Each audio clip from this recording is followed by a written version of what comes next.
Allez, salut à tous et bienvenue pour ce nouveau numéro de peinture de figurines HeroQuest. Aujourd'hui, un petit peu spécial, on va s'attaquer à la peinture des squelettes, des 4 squelettes. Et en fait, si je dis que c'est un peu spécial, c'est aussi parce que il y a 4 figurines identiques. C'est là qu'on va voir, on va commencer à voir la peinture à la chaîne. En fait, ça peut être un petit peu décourageant pour quelqu'un qui n'a pas l'habitude de beaucoup peindre, de peindre des armées complètes, etc., de se dire oh là là, j'en ai 4 à peindre de différents. Dans cette vidéo, je vais vous proposer une technique très très rapide qui permet d'enchaîner les différentes couleurs. En plus, ça va nous permettre de sécher entre chaque teinte. Donc, je vais utiliser du Skeleton Ore de chez Contrast déjà pour peindre l'intégralité des zones squelettiques, des squelettes. Et là, vraiment, on prend un pinceau. Vous voyez, le mien il est un peu éclaté. On va vraiment pas se prendre la tête, et on va partir du haut de la figurine, et on va aller sur le bas. Donc oui, ce que je disais, c'est que ça peut être un petit peu décourageant quand on n'a pas l'habitude de peindre des armées complètes, plusieurs figurines à la suite. Je parle surtout vraiment aux débutants en fait. Et surtout là, dans ce cas-là, plusieurs figurines identiques. Vraiment, hein, c'est la même pose, c'est le même moulage, c'est vraiment les mêmes figurines, de A à Z. Ce qu'il faut, je trouve, surtout quand on veut peindre très vite une boîte d'un jeu de société, c'est se motiver, pourquoi pas se mettre un petit brin de musique, ou un truc à écouter, plutôt cool. Il y a les Bistrophic Pro d'ailleurs, on profite pour faire un peu ma promotion, mais il y a plein d'autres choses. Et puis d'enchaîner les teintes. En plus, vu qu'on peint, en tout cas à la speed paint, hein, je vous rappelle que c'est que des peintures rapides, là le but c'est d'aller vite. Et ben en fait, d'une figurine à l'autre, ce qui est cool là, c'est que ça aura eu le temps de sécher, normalement, à peu près quoi. Ça dépend de votre rapidité d'exécution. Chose que j'ai pas précisé, mais en fait, si vous avez regardé d'autres numéros de cette série consacrée à la peinture des figurines HeroQuest, la sous-couche de ces figurines est faite en zénithal. Donc du noir dans le fond, du noir par-dessous et du blanc par-dessus. Donc là, on va peindre vraiment toutes les zones squelettiques. Là, vous voyez, hop, on est OK pour celle-ci. On passe à la suivante. Et franchement, honnêtement, 4 figurines, c'est pas grand-chose finalement. Pour les joueurs de Wargame qui m'écoutent, c'est franchement pas grand-chose. Et surtout que là, voilà, on n'est pas sur de la figurine magnifique non plus. Donc on peut se permettre d'aller assez vite, de dépasser, surtout sur cette phase où on va peindre la teinte squelette, où vraiment c'est une teinte claire. De toute manière, les teintes suivantes seront plus foncées, donc si on dépasse, c'est pas grave. Et voilà. Faisons un petit retour dans le passé pendant que je m'exécute sur la peinture de ces squelettes, peinture ultra rapide. Je ne sais pas si vous vous souvenez des squelettes de la boîte de 92, de 1992.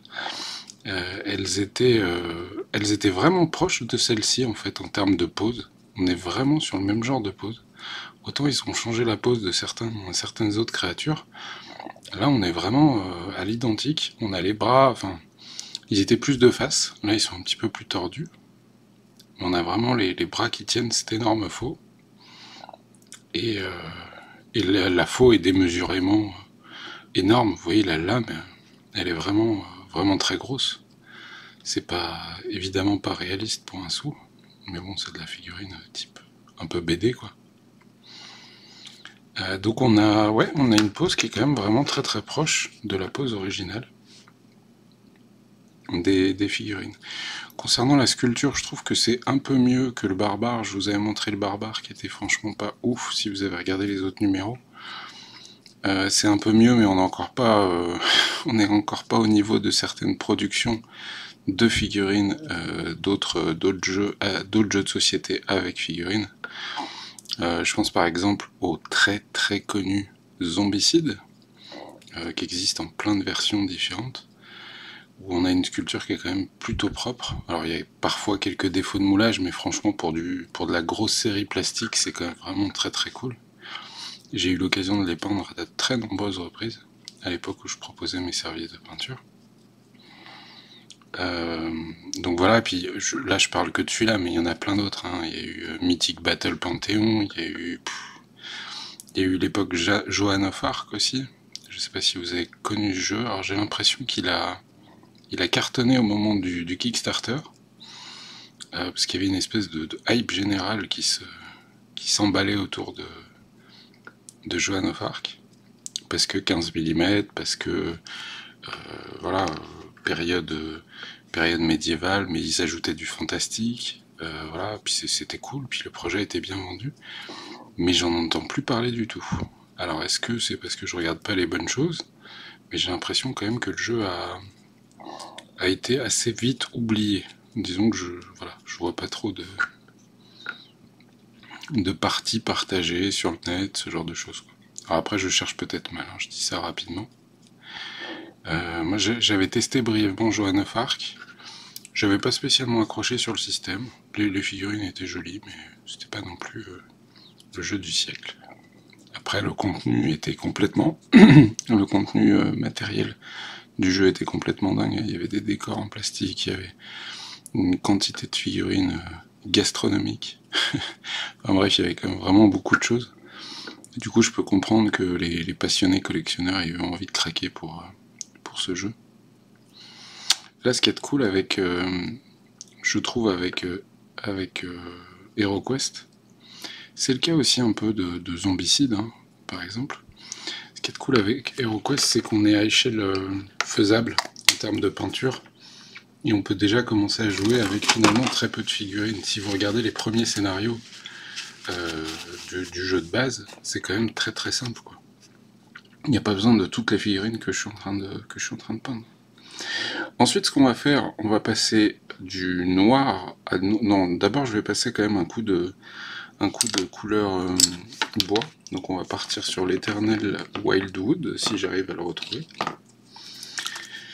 Pour faire la manche des faux, tout simplement. Et voilà, donc là, si je suis pas trop bête, hop, je prends le premier que j'ai peint, histoire de faire dans l'ordre, dans l'espoir que du coup les autres zones aient séché. Et on va juste appliquer une teinte de Wildwood sur les manches, histoire de varier les plaisirs en termes de couleurs, quoi, qu'il y ait un peu de teintes différentes. D'ailleurs, je pense aussi qu'on va s'amuser un peu sur l'espèce de bandage qu'il y a autour du manche, là. On voit qu'il y a une lanière aussi de cuir qui descend par là, et elle passe aussi devant. Donc celle-là, on va en profiter qu'on est avec le Wildwood pour la faire en marron. Alors, elle n'est pas du tout logiquement placée, mais c'est pas grave. Donc ça, c'est une phase qui va très très vite. Hein. Vraiment, on enchaîne les manches de faux.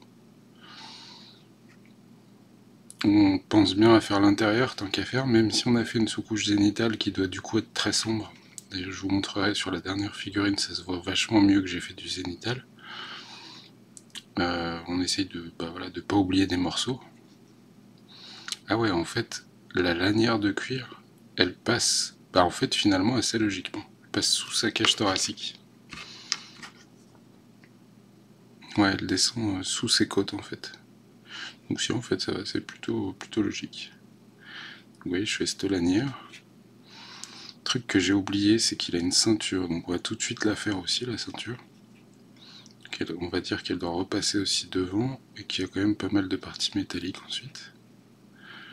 Hop, on continue les manches. Et il n'y a vraiment pas besoin de se prendre la tête. Hein. C'est ça qui est cool aussi avec cette vieille collection de figurines. C'est que... Et puis, c'est bête, hein, mais le fait que la sculpture soit pas folle, et ben en fait, ça permet d'éviter d'avoir trop de scrupules à peindre ça un peu à la hâte, je trouve. Enfin, moi, perso, c'est un peu comme ça que ça marche. Voilà, ça me gêne pas que la peinture soit pas folle, vu que les figurines sont pas folles non plus. Peindre avec le même genre de technique sur de la figurine à 80€ de chez Games Workshop,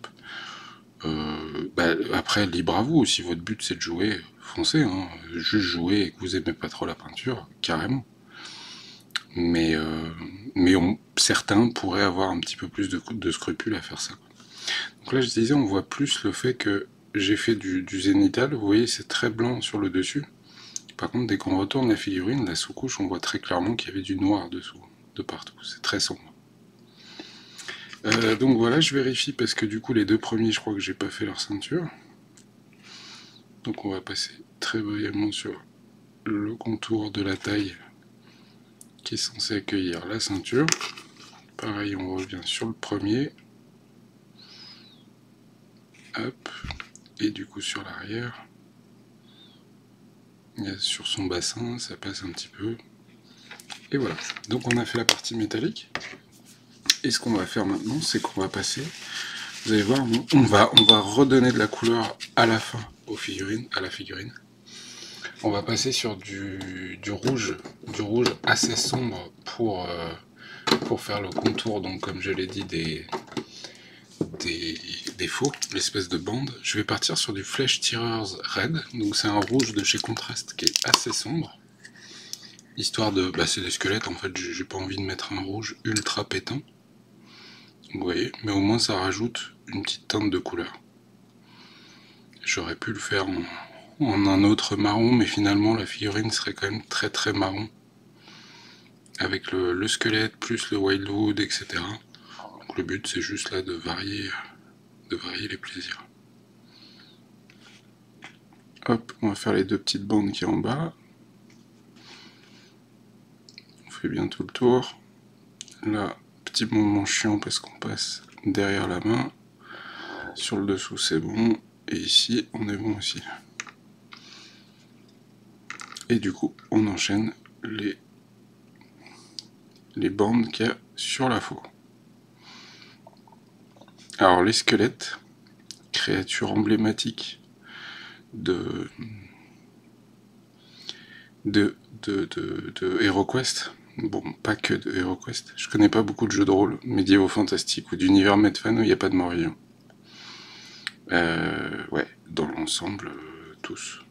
Voilà. Si c'est pas des squelettes, c'est des fantômes. Si c'est pas des fantômes, c'est des zombies. Si c'est pas des zombies, c'est des vampires. On a des ghouls. On a... Ouais, c'est les morts-vivants, il y en a dans tous les univers fantastiques.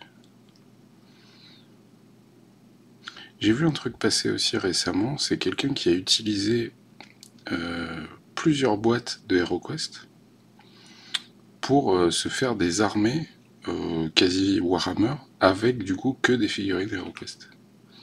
Alors pourquoi pas, mais au final ça doit peut-être revenir un peu cher. Alors sachez quand même pour ceux qui n'ont pas le jeu, qui n'ont pas craqué sur cette nouvelle version, que le jeu coûte, normalement à prix normal, coûte 130 € je crois. J'ai peur de vous dire de bêtises, mais entre 120 et 130 €. Ce qui est quand même assez élevé, mais bon, il y a quand même du contenu dans la boîte. Il y a surtout des dizaines d'heures de jeu. Si on veut faire tous les scénarios avec des potes, chose que je devrais faire bientôt, le temps d'un week-end revival. Donc bon, c'est pas, je trouve que le prix est à peu près acceptable.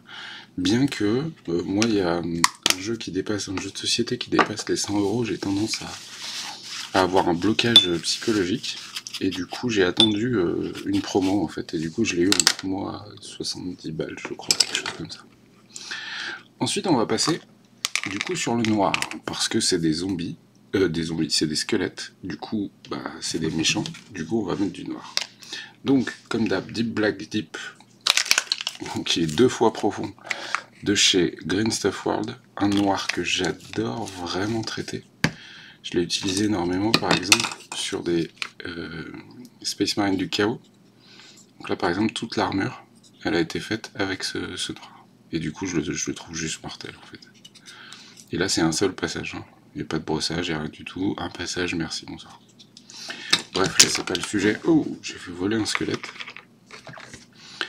Là c'est pas trop le sujet, donc on va taper sur notre noir de chez Type, et puis je vais faire en fait les différentes zones de tissu qu'ils ont sur eux.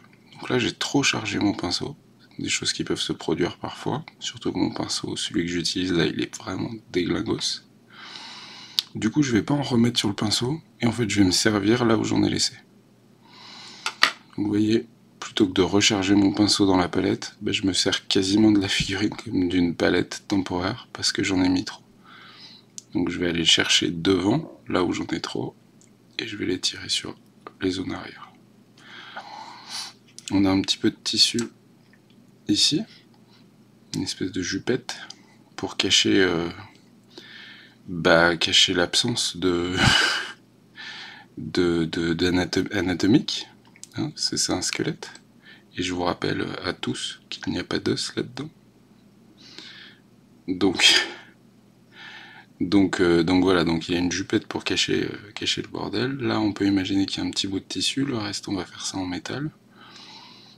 Et on va dire que là, il y a une espèce de bande qui entoure le haut. Alors ça, pour info, pour sculpter aussi des figurines, ce genre de bande-là, moi j'ai tendance à appeler ça un cache-misère. Et ça veut pas dire que c'est grave, hein, et ça veut pas dire que c'est moche, pas du tout. Hein. Là, ça me gêne pas du tout qu'il y ait ce truc-là. Mais souvent, quand on sculpte ça, c'est qu'on savait pas quoi foutre ici, et que du coup, ça faisait un bâton tout droit, et c'était moche. Qu'est-ce qu'on fait dans ces cas-là? On met un petit peu de bandage, de faux bandage, et du coup, on cache l'absence d'idées, en quelque sorte. Attention, hein, c'est quelque chose que je fais aussi quand je sculpte des figurines, donc c'est pas du tout une critique. Mais c'est vrai que c'est un réflexe ultra facile de beaucoup de sculpteurs, et c'est bien normal. C'est que dès qu'on a des zones parfois trop... qui manquent de détails, je vais prendre un exemple tout bête, mais en plus en ce moment je suis en train de me refaire les Fear the Walking Dead.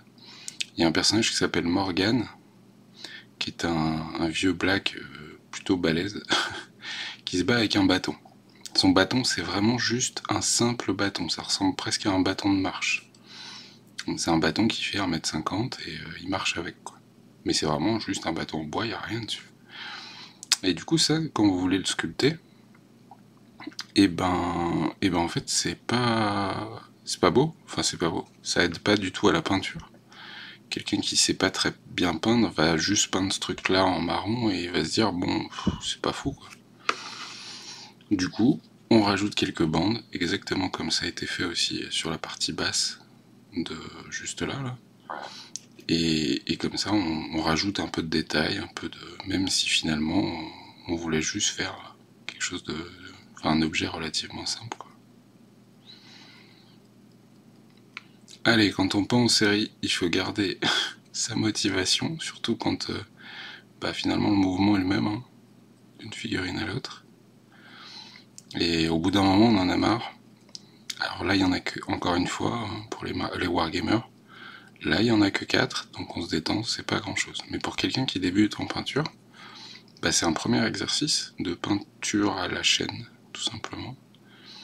Mais bon, les wargamers, et alors encore plus, je trouve, les historiques, bien que quand on joue des Space Marines tous de la même couleur, c'est chaud aussi.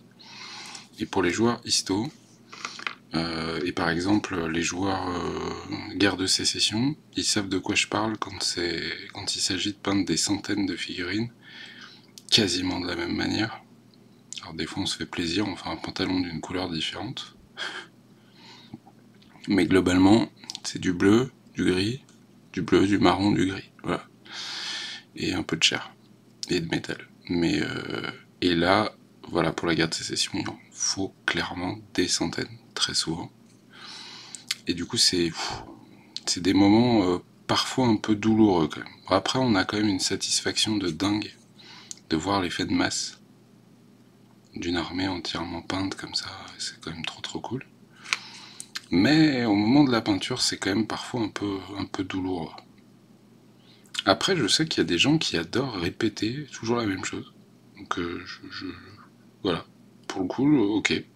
Respect. Parce que moi, au bout d'un moment, j'en ai quand même un peu marre. Surtout que je l'ai beaucoup fait dans le passé. Donc là, on a terminé notre noir pour assombrir l'ensemble de ces figurines. Dans l'ensemble, franchement, en fait, là, les figurines, elles sont quasi terminées. Donc c'est allé relativement vite. Évidemment, on va faire la partie métallique. On va partir sur l'éternel Lead Bleacher. Donc vous allez voir hein, que dans cette série de vidéos, je vais me répéter, voilà, même en fonction des types de figurines d'un épisode à l'autre. Bah oui, il va y avoir de la redondance parce que bah, j'utilise quasiment tout le temps les mêmes teintes, parce que je me prends pas la tête dans le cas de ces figurines d'HeroQuest. Ce qui est cool, c'est peut-être qu'à la fin, on pourra faire une liste précise pour une peinture rapide de tout ce qu'il faut en peinture. Et je pense que ça va pas représenter non plus énormément de pots. Donc de tout ce qu'il faut pour peindre toute la boîte d'HeroQuest. Et même les décors pour le coup. Mais vous allez voir, les décors c'est pareil, ça va super vite. Je trouve que d'ailleurs, vous le verrez dans les prochaines vidéos qui arrivent, je trouve que les décors sont presque plus jolis que beaucoup de figurines de la boîte. Les décors sont bien foutus, plutôt bien décorés, bien sculptés, plein de vie. Il y a des petits objets qui traînent à droite à gauche, sur la table, etc. Du coup, c'est quand même très cool. Donc là, on fait le brassard. Alors vous voyez, dans ces phases de peinture, là, très clairement, il y a des tas de gens qui pourraient m'insulter. Dans cette phase de peinture rapide, le moment où je pose mon cerveau et je discute un peu comme ça avec la caméra, en fait, j'ouvre le pot et je prends dans le pot. Voilà. Et j'en fous de partout sur le manchon de mon pinceau. Le manchon, c'est la partie métallique là qui retient les poils du pinceau. Alors que très clairement, c'est proscrit ça. Donc faites ça si vous peignez vraiment comme moi là de manière très très rapide. Prenez vraiment des pinceaux vieux quoi. Prenez pas des citadelles tout neufs à 15 balles l'unité. Ce serait une bêtise, vous allez les abîmer. Alors que c'est des pinceaux qui coûtent cher. Là, je sais pas ce que c'est comme pinceau, c'est un Nova. C'est un pinceau que j'ai dû avoir dans un kit de peinture, peut-être même pour mes gamins. Donc on est sur du cheap quoi. Et puis surtout, prendre dans le pot, il y a plein de gens, et ils ont raison, qui me diraient aussi, en fait là tu laisses ton pot ouvert et tu prends dedans, du coup ton pot de peinture il va te durer moins longtemps parce que tant qu'il est ouvert, la peinture à l'intérieur elle sèche. Et c'est totalement vrai. Là je suis en train de perdre un faible pourcentage, mais un petit pourcentage de la peinture qu'il y a dans mon pot, parce qu'il sèche. Le seul truc c'est que, pour moi les pots citadelles sont plutôt cool pour faire ça, parce que voilà, contrairement au Army Painter ou au Valero, AK, etc., qui sont des pots à pipette, ceux-là on peut les laisser ouverts. Alors des fois si ça tient pas super bien, il faut trouver une petite cale ou un truc comme ça, je m'en suis imprimé une en 3D. Mais sinon on a l'impression qu'ils sont faits pour rester ouverts quoi. Du coup c'est assez pratique de piocher dedans, on gagne du temps aussi. Et en plus là, je le fais parce que c'est des teintes que j'utilise à longueur de semaine. Faut imaginer que quand je suis pas en train de sculpter des figurines, je suis en train d'en peindre, et que du coup je peins quand même vraiment beaucoup dans l'ensemble, bien que ça ait ralenti depuis que je fasse de mon métier la sculpture 3D.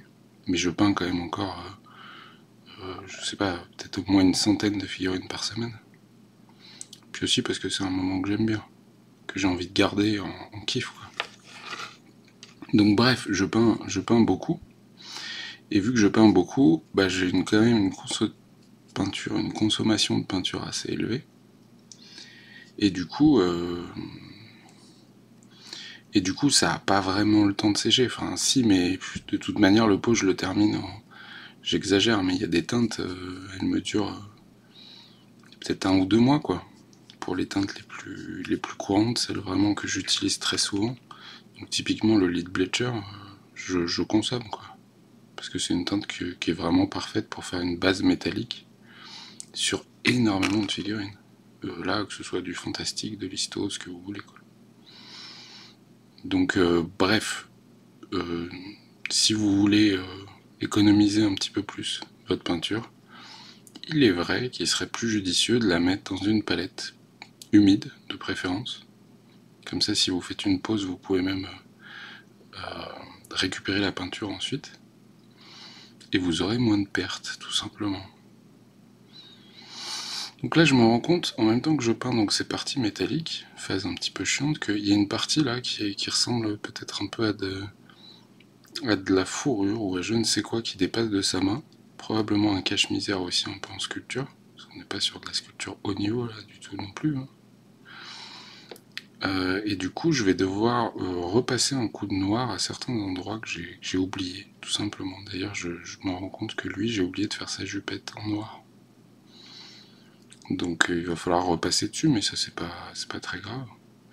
On a la main juste là. Vous voyez, il y a le manche de la faux qui dépasse en fait de sa main. Donc on met un petit coup de métal dessus.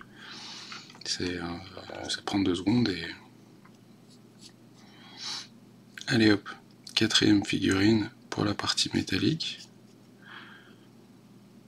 Et on est pas mal. Les épaulettes. Il y a 2 espèces de plaques. Ou alors c'est vraiment des clavicules. D'ailleurs c'est pas des clavicules. Si, c'est les clavicules. Très très mal sculptées. Mais ça ressemble plus du coup à des plaques de métal. Ouais, ça ressemble quand même plus à des plaques de métal devant.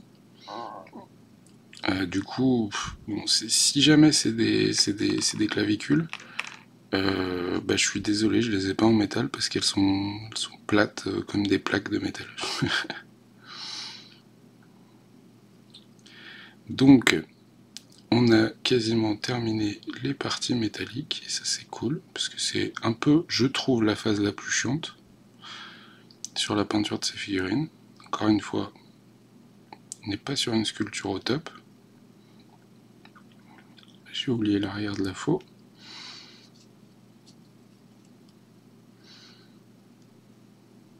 Hop. Donc le manche qui dépasse un petit peu juste là, le dessous de la faux, même si on le verra jamais. Et dans l'ensemble, c'est cool.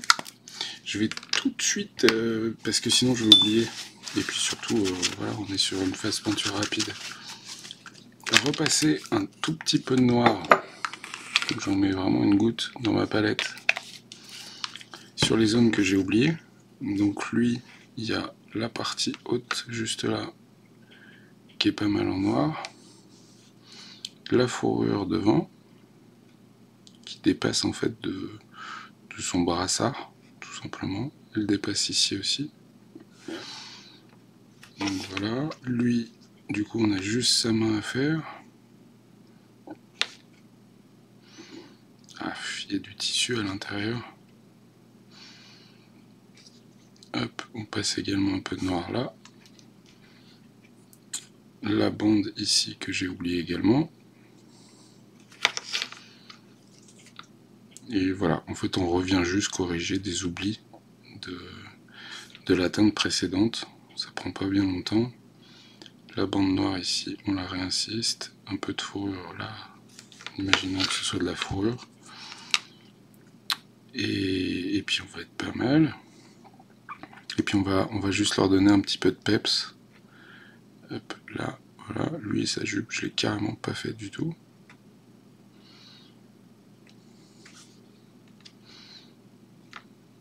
Par contre, je l'ai fait devant. Fourrure, fourrure. C'est ça qui est cool aussi avec la peinture à la chaîne, c'est qu'en fait, bah, vous avez moins de chances d'oublier une partie. Il suffit de bien le faire sur une et normalement vous le ferez bien sur toutes. Donc là, pour ceux qui veulent vraiment jouer basiquement, bon, au moins la figurine est entièrement peinte. Il y a de la peinture de partout, il y a une zone squelette, il y a une zone métal, il y a un peu de noir, un peu de rouge. On peut dire que ça marche. Ce qu'on va faire, c'est qu'on va quand même essayer de redonner un petit peu de peps à tout ça. Alors déjà, la technique habituelle, c'est qu'on va prendre du Shining Silver. Donc c'est un argent qui tire vers le blanc. Et on va juste remettre une pointe de Shining Silver sur les reliefs. Hop. Donc on prend vraiment le soleil, on prend le haut de la lame. On peut faire des petits traits à certains endroits si on veut s'amuser à mettre un petit peu de relief. On refait les pointes, certains angles, le haut du brassard, pointe. On se prend pas le chou, hein. Hop.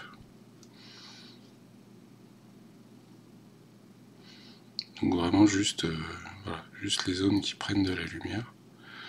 Ça redonnera un petit peu de peps à la figurine. On pourrait rajouter aussi, comme je l'ai fait pour les zombies, rajouter une petite teinte de sang sur les faux. Ce serait plutôt cool. Mais d'ailleurs, je suis en train de me demander, est-ce que c'est pas une des premières fois, c'est en train de me rappeler les premières fois où j'ai peint les squelettes de HeroQuest dans les années 90, du coup. Je sais pas si c'est pas la première fois que j'ai mis un peu de faux sang, alors avec du simple rouge, hein, sur des figurines, pour simuler justement un peu de sang. J'ai pas souvenir de l'avoir fait avant ça, mais là je devais trouver que c'était cool. Et du coup, ça m'étonnerait pas que ce soit une des premières fois où j'en ai remis, où j'ai mis un peu de rouge pour simuler du sang, quoi. Donc voilà, on tape le haut des lames, on peut faire des petits traits à certains endroits. Mon pinceau est assez chargé, donc c'est pas forcément très fin ce que je suis en train de faire, mais je vais aller vite. Voilà. Hop, le haut de la lame, un petit coup sur les différents reliefs, puis ça permet aussi de cacher un tout petit peu la misère à certains endroits. Là, sur les tassettes, on peut mettre juste un coup au centre, un coup en bas. Juste pour vous montrer l'écart entre les deux. Vous voyez, on a remis un petit peu de peps. C'est pas fou, hein. C'est pas dingue, mais à distance de jeu, ça se verra un peu quand même. Et ça prend vraiment pas bien longtemps pour, en quelques secondes, améliorer un tout petit peu les choses. Donc, hop, juste là, sur les pointes, le contour de l'épaulette, la tassette, un coup au milieu, un coup en bas.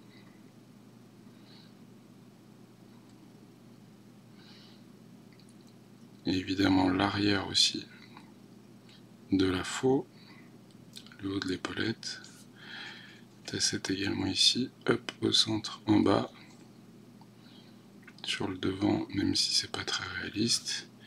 Et puis voilà pour la partie métallique, parce qu'il faut aussi savoir s'arrêter. Je sais pas du tout depuis combien de temps j'enregistre, mais on s'en fiche un peu. Là, sur ces figurines, très clairement, en fait, je m'arrête de rajouter des détails quand j'en ai marre. C'est aussi simple que ça. Non, le seul truc que je voulais faire, c'est qu'on va taper sur du Cantor Blue, et ensuite, on va éclaircir ça avec du Baharod Blue. Ouais, on va essayer de faire le test. En fait, sur les illustrations, ils ont une espèce de bleu lumineux qui sort comme ça de leur bouche, comme s'ils étaient animés par magie, en fait, tout simplement. Et du coup, on va essayer de voir ce que ça donne si on met cet effet-là dans leurs yeux. Donc je vais faire le test sur un, et si c'est moche, et bah lui, il sera magique et pas les autres. Donc, on va prendre du bleu un peu foncé, que je mets dans le creux des yeux. Je me prends pas la tête. J'en mets aussi dans le nez, tant qu'à faire. Et puis on va en mettre même au niveau de sa bouche. Là, c'est moche. On est d'accord, c'est moche.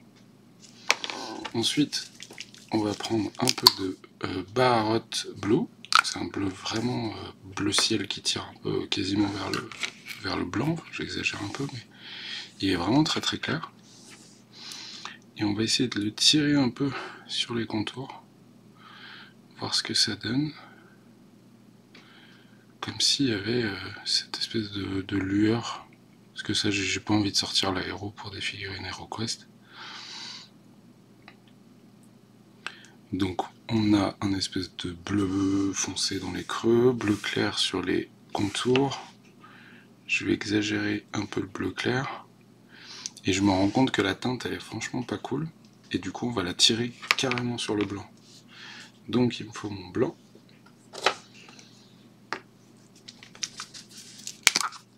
Hop. Alors mon blanc mal mélangé, mais on s'en fout. Je prends un peu de blanc, hop, j'étale dans ma palette. Vous voyez, j'ai pas nettoyé mon pinceau d'une teinte à l'autre. Et puis on va leur faire un peu quasiment des traits blanchâtres.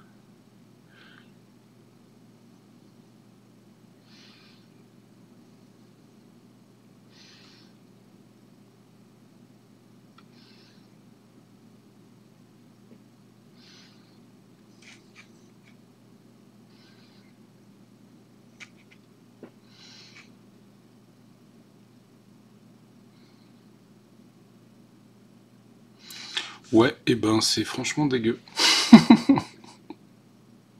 Donc on va dire que lui, je ne sais pas pourquoi il a un tatouage sur la tronche. Il y aurait eu plein d'autres techniques hein, pour faire ce que j'essaye de faire là. Mais là, avec 3 teintes en 2 minutes sans prendre mon temps, ça marche pas. Enfin, en tout cas, j'y arrive pas. Voilà, j'y arrive pas. Et puis surtout, j'en ai un peu marre là de peindre des squelettes. Et ça, je sais pas depuis combien de temps j'y suis. Donc là, on a un squelette normal. Là, on a un squelette bizarre. Je me demandais pas ce qu'il a. Et voilà. Et on va dire que là, mes figurines, elles sont prêtes à jouer. Hein. C'est bon, j'en ai marre. Je m'arrête là. Et d'ailleurs, si vous peignez comme ça en série, je vais faire la petite photo pour vous montrer à quoi elle ressemble. Si vous peignez comme ça en série, quand vous en avez marre, c'est le moment où il vaut mieux arrêter. Parce que c'est le moment où vous risquez de commencer à faire un peu de la merde sur vos figurines. Donc voilà, et puis ensuite l'habituel petit coup de gris sur le socle, histoire de rendre ça un petit peu plus propre, parce que ça fait moche là, vu que j'ai dépassé un peu de partout. On a les socles qui sont clairement pas jolis, donc je remets juste un coup de gris général sur l'ensemble, histoire de cacher la misère. Je vous ai dit, je vous ai déjà dit dans d'autres numéros, si jamais vous avez regardé les autres, bien que je suis pas sûr que ce soit très très passionnant à regarder, qu'à la fin, je pense que je prendrai une texture gris ruine, entre guillemets, pour mettre un coup de texture sur tous les socles. Mais je le ferai à la chaîne, parce que j'ai pas envie de ressortir le pot à chaque fois. Et puis en plus, le problème souvent des textures comme ça en pot toutes prêtes, comme vous savez, les terres craquelées, ce genre de choses, je trouve qu'elles ont tendance à mal vieillir dans les pots et à sécher très vite. Donc là, limite, je vais acheter un pot quasiment que pour ce projet-là, mais je vais faire tous les socles à la chaîne, et s'il m'en reste, tant mieux, et s'il tient dans le pot, tant mieux, et si je l'ai fini, bon bah ça m'aura coûté 5 balles, même pas 4 euros, parce que je vais prendre du Green Stuff World, je pense.